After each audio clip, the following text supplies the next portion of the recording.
Welcome back, everybody. The heart of the holiday shopping season is fast approaching, and yet there are still dozens of container ships that are waiting at anchor at America's biggest port complex in Los Angeles.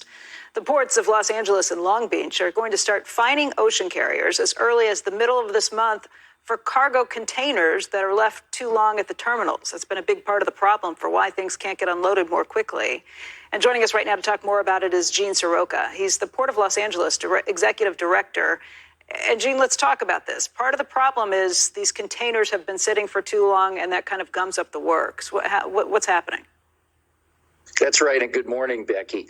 We've got about 47% of all imports, nearly half, that have been sitting on the docks in Los Angeles for more than 9 days. And in some cases, we're already seeing major customers and liner companies say, okay, we don't need those right now. Let's move them to the side and focus on the parts for factories and the goods that need to get to market for the holidays and move them through quickly. These are just empty containers that are sitting there? No, Becky, these are full imports. We've got about 84,000 imports on the docks, and some 40,000 have been sitting over that 9-day segment that I identified. That's the cargo that we have to get after in order to loosen up these terminals and move the other products out. So what's the hang-up? You can't get truck drivers to show up to deliver things either to the railroads or directly to the stores? There's not just one issue here, Becky, but for many of these containers, they're just not needed right now. The contents in them is either a little bit too late to go to market or it's early. Think of my son's Halloween costume sitting among them, I'm sure.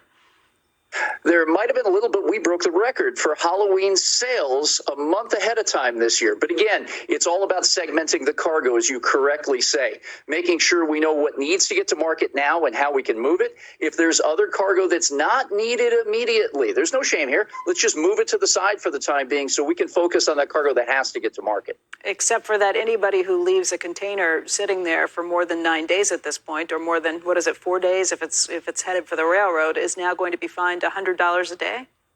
6 days if it's on rail, Becky. And we've tried diplomacy, collaboration, operations meetings all around, and nothing's moved the needle just yet.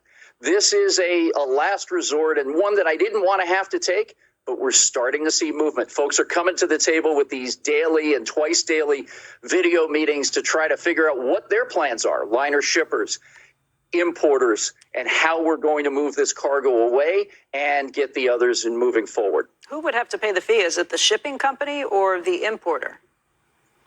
The fee is filed in our Los Angeles City Code to go to the liner shipping company. And we've asked them to work very closely with us. We've got 73 ships at anchor as of last night, and we've got to get these ships in and working. Productivity here at the port, as I've reported to you before, continues to be at all-time highs. It's getting this product off the dock that is just so imperative. We've tried almost every angle possible, and now this one has gotten some folks thinking a little bit more than they have in the recent weeks and months. So, Gene, when you say 73 ships awaiting, I mean, every time we've spoken with you over the last several months, that number's gone higher and higher. I remember thinking it was a lot when it was 40 ships out there. Now you've got 73. So even with all of these additional measures, even with people really bucking up, it's getting to be more and more of a backlog.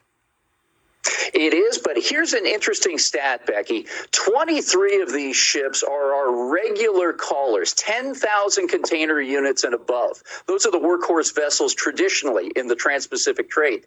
The balance 50 ships are smaller than that 10,000 TEU size and represent many of the 10 newcomers to the trade this year, plus at least a half a dozen retailers that have decided to charter ships to bring them in.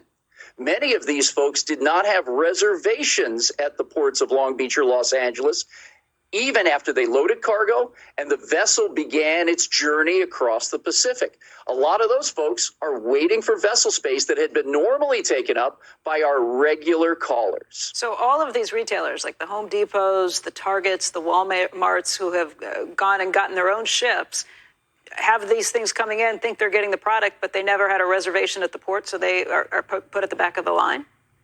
In many cases, they're calling to try to make those reservations with our private sector marine terminal operators as they come across the Pacific.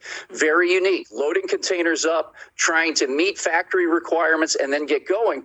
But part and an integral piece of this entire supply chain is making sure you have a Windows-based arrival, an appointment here at the port to bring your vessel in, have longshore labor ready to work that ship and go. And with the additional number of new callers that we've had over the last several months, this is something that's been very interesting to watch. We're trying to hustle these folks in wherever we have a gap in time, which is few and far between, to get those vessels worked as well. But they make up 50 ships that are sitting at anchor, and they tend to be relatively smaller in size. Is that a less efficient way of doing things because they're smaller?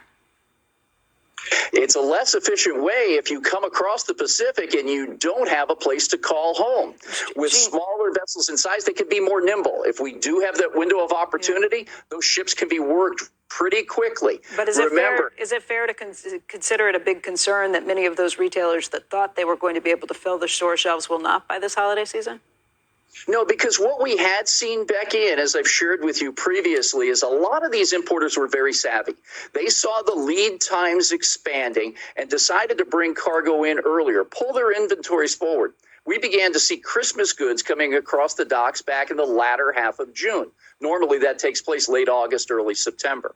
So I think we've got a chance as an industry to push product out and have it in place in time for the holidays. But again, as we've told shoppers before, go online a little bit early, go to your store maybe a little earlier than normal, and see what you need to do to make sure that your friends and family have gifts for the holidays. Gene, thanks for the update.